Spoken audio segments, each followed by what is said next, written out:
to Hollywood. That's gooey valley, hooly Hollywood, where any office boy or young mechanic can be a panic with just a good-looking pan. We have a cast of colourful characters who work in front of and behind the camera to make a movie.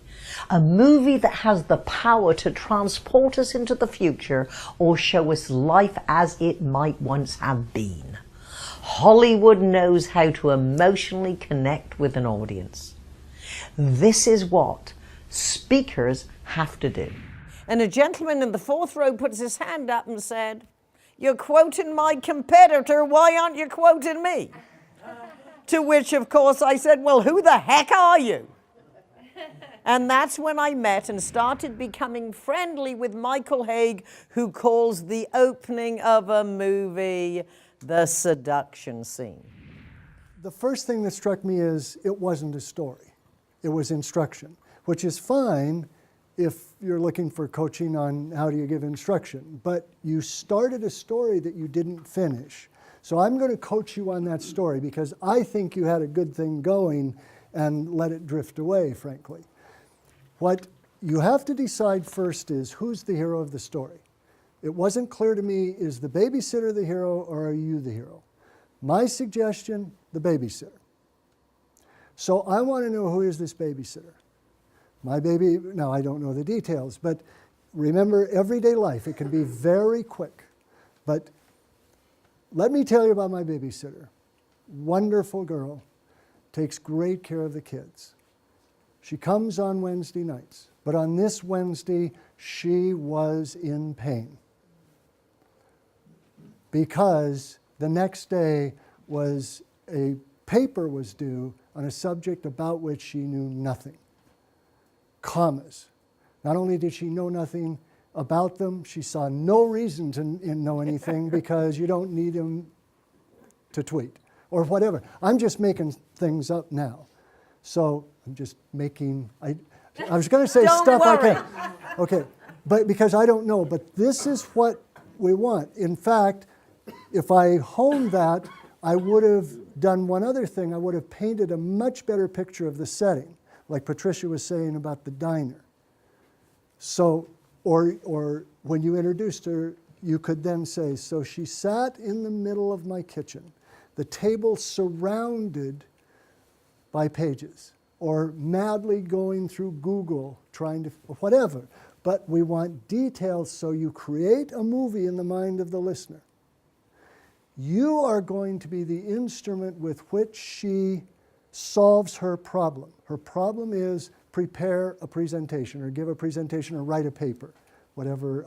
I'm not quite sure what she had to do by the end of the story. I would, when you said, you got home and she said to you, I don't know what to do. And I would say, and what you said was fine. And I was in luck because of all the things she might want to know about, commas is something I have some information on. Then go back to her. Now here's what you need to ask yourself, because I didn't get it from the speech. I think you need to focus on one thing, one action, one correction of behavior that you want your audience to take away. Think of one thing that people do with commas that they shouldn't do or don't do that they should do.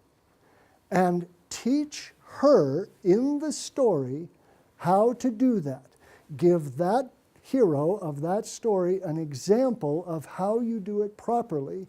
Put it in her vernacular, her world, and so on, and have her at the end say, I get it, or in other words, you are making the audience think you are the expert, but she's the hero of the story that they're empathizing with. You're giving the audience the experience of getting your advice. And then at the end, she gets it, and the aftermath is the next day she got the paper back A+, or whatever the conclusion is. But much more specific, and stay with your story. The story would be a more powerful way to say that, those things. Isn't he great? Well, thank you. And as the resident speech coach, best advice is Have you ever considered decaf?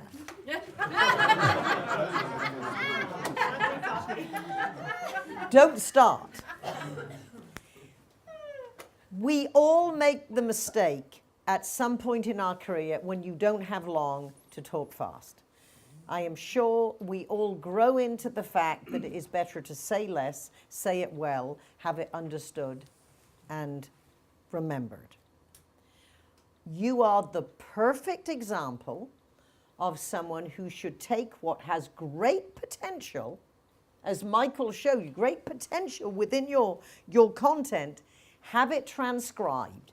And when you remove all the extra redundancies and the distractions, you actually are opening up your story. For example, you started by saying about a month ago.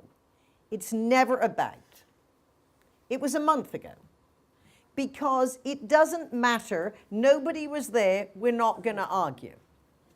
That's a plus. Yes.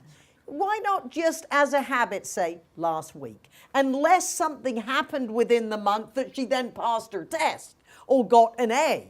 Right. She's like, you're not a valley girl. She's like this. Okay, you guys, all right?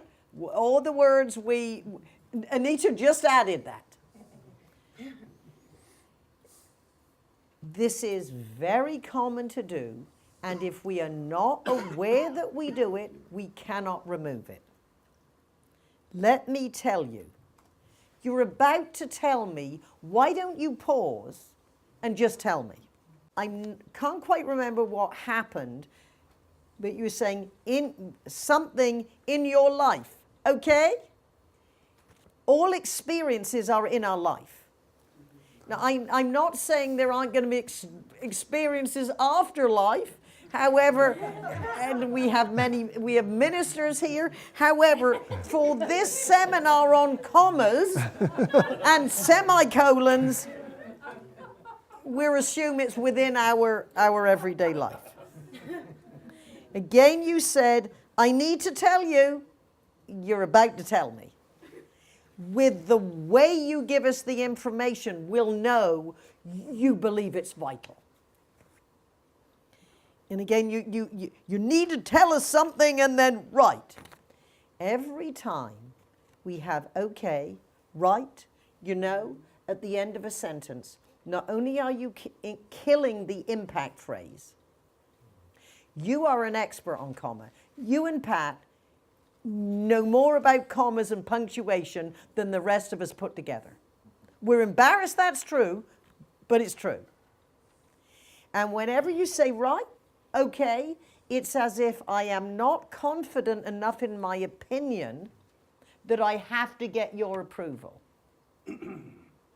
As my best friend Frankie always used to say, Fripp, you're always so positive even when you're wrong. You are the expert. Calm down, cut out all these extras, and you won't be speaking a mile a minute. Thank you for being the bravest person to get up. Absolutely. All right.